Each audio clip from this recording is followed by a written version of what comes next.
Welcome, Aries. This is Regina from Pacific Tarot, and I have pulled for you the Nine of Cups for your overall general energy at this time. This is describing an incredible sense of fullness and satisfaction, and I want to note that Neptune is moving into Aries, I believe today, which is part of the sense of perhaps weightlessness that you are beginning to experience. This weightlessness is buoyed up by your positive emotions, the way that you're learning to heed your intentions regarding the emotions of support, of assistance, of visibility that you surround yourself with at this time. It also indicates that you have fought for this. You have struggled for this sense of your own compass, the control of the direction that you project your energies and that you respond facing forward with. So there's a kind of emotional satisfaction and richness with which you appreciate your position in life, calculating your happiness as a result of your present moment capability, abundance, and clarity. This is a springboard for incredible creativity. I feel as though you're pulling all of your creative resources together as you point yourself in a very clear direction, and you're still gaining that clarity at this time. Mercury is still retrograde, as is Venus. Mercury will soon be moving direct. Venus, not until the end of the month, but they are both still in Pisces. So this represents a time of wrapping up and gaining the clarity of these hard fought for lessons. This is a general reading, Aries. If you're interested in a personal reading, information for that is in the description box below. I'm going to do a combination of oracles and tarot cards for you. I try, and my instinct is to pull back on some of the astrological information. I always say that, but I do want to note with Neptune moving into Aries, it has not been in this position since about the Civil War in this country and in the U.S. And that obviously was a momentous single war fought on our own land, although there were myriad other battles that comprise that before and beyond. But marking the Proclamation of Independence in 1963, which completely changed the course, the tone, and the quality of what was being fought over in this country. So you can take that and apply that in any way that it seems relevant to the circumstances of today. Neptune was discovered in 1946. So for those of you that are historians, there are other parallels you can find, many in world history. But what struck me was the protracted civil war in this country and how that was a cultural, profound cultural shift in the way that we define ourselves and live our lives in this country. So I'm going to look at your present, the Emperor card. This is really summing up some of that powerful energy of Neptune's entrance into your sign. Emperor is traditionally associated with Aries, and your ability to direct your response to circumstances and opportunities in the world has been very well honed. This is a lot of powerful energy that now is the result of the experiences you've had in the world, as opposed to the impulsive, pioneering spirit that may be natural to your temperament. You are here taking full responsibility for your reality. And you understand that that can be maneuvered, leveraged, controlled, directed by your own thoughts, your intentions.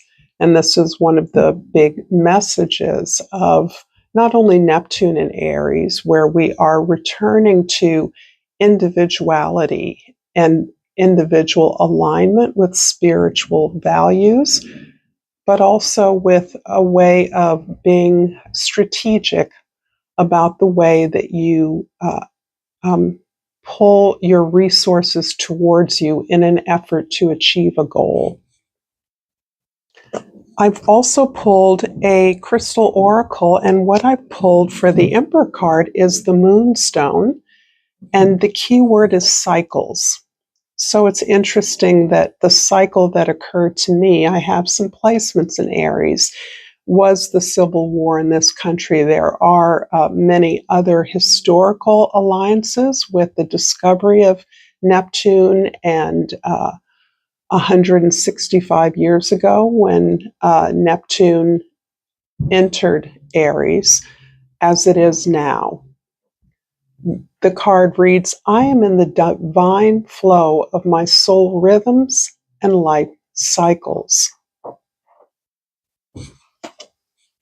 I'm going to look at the past now, and you have the Temperance card in the past, which is, again, talking about the challenges that you faced. I've often said this card, this angel, makes this look easy, like this is almost a graceful sculpture or dance move or gesture, when in fact this represents the soul's battering by the storms, the tornadoes, the tempests of life, and your ability to hold on with composure, with grace, with some poise, knowing, having faith that not only will you survive this, that you will thrive as you begun to peel back the layers of meaning of the experiences of challenges that you've had, so that you are very conscious,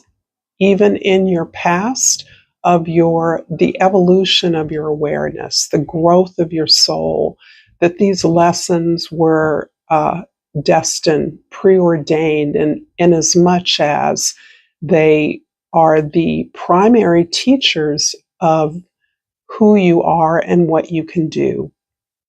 And so in many ways, it doesn't matter what happens now. You can not only survive, but thrive and transcend beyond the mere challenges, understanding that anything that is intended to be purposeful, profound, significant, abundant, faces challenges. It's a natural law. And you take a lot of peace in that you have come out the other side of many storms, even while we are in a storm, a social storm, a cultural storm, a political storm. You have absolute faith that the righteous will out, that those who are misaligned will experience some kind of mercy, but that the righteous will triumph and move towards creatively building new worlds, new alternatives, new skills, new communities. And you're absolutely invested in that. You understand in many ways this is your time. And the crystal wisdom oracle that accompanied the temptress is the new might, and the key word is strength. I'm strong in mind, body, and spirit. So it's interesting to me because this almost black stone is shot with little luminous sparkles and clear crystals that give it a sparkly glow.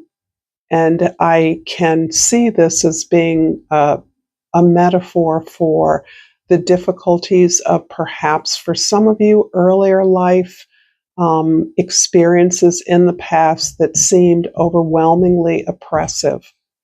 and your ability through sheer will to pull yourself through that, to get yourself out of that. And in the future, the Ace of Cups is about all of your strategizing, all of your growth and evolution is about the way you have learned to love yourself.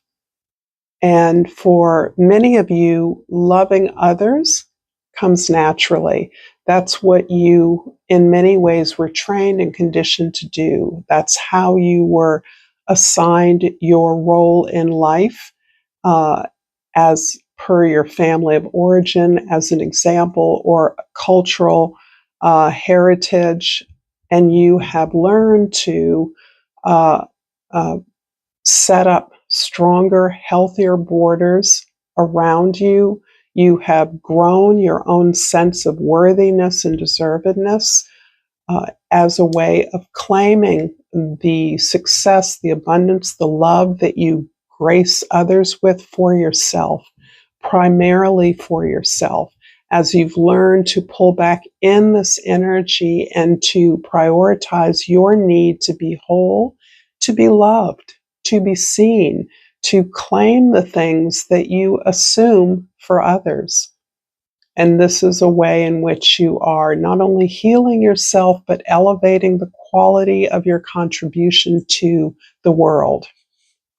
And the crystal wisdom card I pulled is the beautiful opal, and the key word is joy. So we're kind of back to the beginning. The Nine of Cups is joy indeed. It is a deeper kind of contentment and satisfaction with your own efforts to fill yourself, to recognize and support your talents and gifts, who you are.